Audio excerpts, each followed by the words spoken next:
Hello everyone and welcome back to my channel. इस video में हम डिस्कस करेंगे क्लास 11th का chapter 2 forms of business organisation.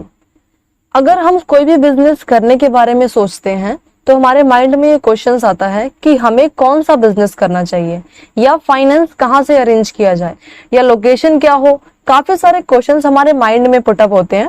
उन सारे क्वेश्चंस में से ओनली हम एक क्वेश्चन के बारे में डिस्कस करेंगे कि किस टाइप का बिजनेस करना चाहिए। ओके, तो चैप्टर का नाम है फॉर्म्स ऑफ बिजनेस ऑर्गेनाइजेशन। कुछ 5 टाइप्स की बिजनेस के बारे में हम डिस्कस करेंगे। पहले उसका हम इंट्रोडक्शन पढ़ेंगे और फिर उसके बारे में डिटेल स्टडी करेंगे। तो फर्स्ट है बिजनेस टाइप्स में सोल प्रोप्राइटरशिप। सोल का मतलब होता है सिंगल और प्रोप्राइटरशिप का मतलब है ऑनर, मतलब सिंगल ऑनर। ऐसा बिजनेस जिसमें सिंगल ऑनर है, मतलब अकेला पर्सन पूरे बिजनेस को मैनेज करेगा, वो क्या कहलाता है? Sole proprietorship. ओके, अब sole proprietorship mainly small business के लिए सुटेबल माना जाता है, क्योंकि बड़ा बिजनेस होगा तो उसमें एक्टिविटीज भी ज्यादा होगी, और अगर एक्टिविटीज ज्यादा होगी तो अकेले पर्सन के बस में नहीं है कि वो सारी एक्टिविटीज को मैनेज कर पाए अकेला। तो इसलिए स्मॉल बिजनेस सुटेबल माना गया है सोल प्रोप्राइटरशिप के लिए। नेक्स्ट है one man control. Sole proprietorship पहले ही हमने डिस्कस कर लिया। सोल मतलब सिंगल और प्रोप्राइटर मतलब ऑनर।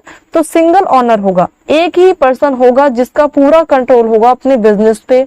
जितना भी प्रॉफिट होगा वो खुद अर्न करने वाला है, और जो भी लॉस होगा वो अकेला ही बियर करेगा। तो सोल प्रोप्राइटरशिप क्लियर है। सेकंड है पार्टनरशिप फर्म।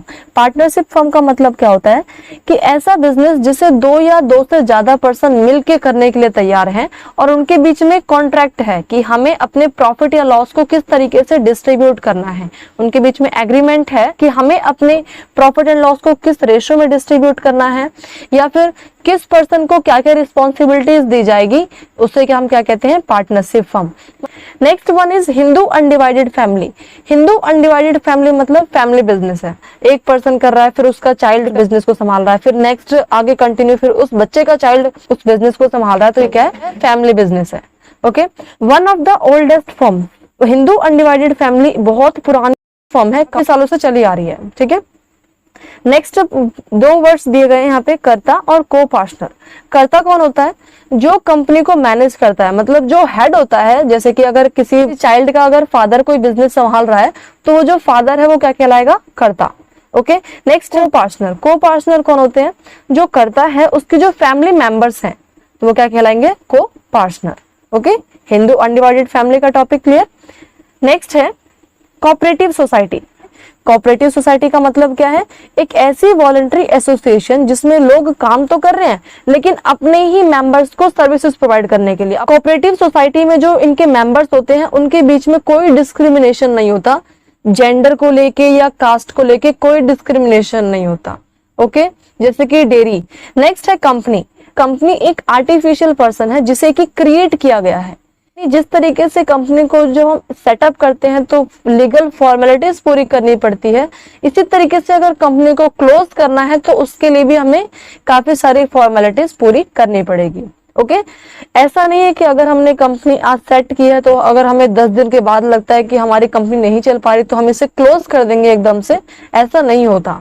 कंपनी को जिस तरीके से ओपन करने में प्रोसीजर होते हैं उस तरीके से क्लोज करने में भी काफी सारे प्रोसीजर्स फॉलो करने होते हैं। फीचर्स है first, separate legal entity. Company जो है वो सेपरेट लीगल एंटिटी के प्रिंसिपल्स फॉलो करती है, मतलब कि कंपनी और कंपनी का ऑनर दोनों सेपरेट होते हैं, अलग अलग होते हैं। नेक्स्ट है लिमिटेड लायबिलिटी। लिमिटेड लायबिलिटी का मतलब है कि कंपनी में जो भी लॉस होगा उस लॉस की पेमेंट कंपनी की असेट्स को बेच के किया जाएगा, ना कि ऑनर के पर्सनल असेट्स को बेच के। ओके, तो इसे हम क्या कहेंगे? Limited liability. नेक्स्ट है कंपनीज एक्ट 2013। कंपनी 2013 एक्ट के अकॉर्डिंग रजिस्टर्ड है। ये था इन 5 ऑर्गेनाइजेशन के बारे में इंट्रोडक्शन। अब हम एक एक करके डिटेल में इनके बारे में डिस्कस करने वाले हैं। फर्स्ट हम डिस्कस करेंगे सोल प्रोप्राइटरशिप के बारे में। Meaning of sole proprietorship: a sole proprietorship or one man business organisation owned and managed by single person. Sole proprietorship का मतलब क्या है? जिस बिजनेस को संभालने के लिए ओनली एक पर्सन है, पूरा मैनेज वो अकेला ही करने वाला है। He is entitled to receive all the profit. Company में जितना भी प्रॉफिट होगा वो सब कौन लेगा? वो सिंगल पर्सन ही लेगा। And bear all the risk of ownership, और कंपनी में जो भी रिस्क होगा, जितना भी लॉस होगा, उन सबको बियर भी वो अकेले ही करने वाला है। उन लॉसेस की पेमेंट भी वो अकेले ही करेगा। ओके, क्योंकि वो अकेला ही पर्सन है जो बिजनेस को संभाल रहा है। नेक्स्ट है features of sole proprietorship. Sole proprietorship की क्या क्या खासियत है? तो फर्स्ट है वन मैन ऑनरशिप। इसको संभालने के लिए ओनली अकेला पर्सन होता है। ठीक है, अकेला पर्सन है जो कंपनी को संभालता है, अकेला ही पर्सन ऑनर है। नेक्स्ट है नो सेपरेट बिजनेस एंटिटी, मतलब कंपनी और कंपनी का ओनर दोनों एक माने जाते हैं। मतलब अगर कंपनी में कोई भी लॉस होगा तो कंपनी का ओनर अपने पर्सनल एसेट्स को बेच के भी पेमेंट करेगा। ओके, तो यहाँ पे कोई सेपरेट बिजनेस एंटिटी नहीं अप्लाई होती।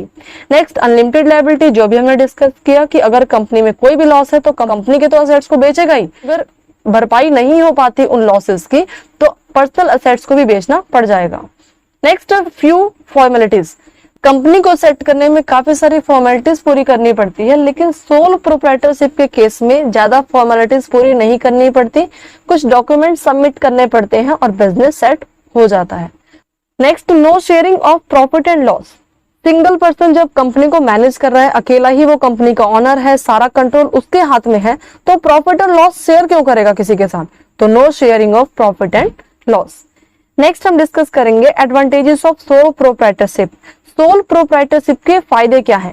फर्स्ट है इजी टू सेटअप। सेटअप करने में आसानी होती है, मतलब जब उसके पास फाइनेंस अरेंज हो जाए तब वो अपना बिजनेस सेट कर सकता है। नेक्स्ट है हाई प्राइवेसी।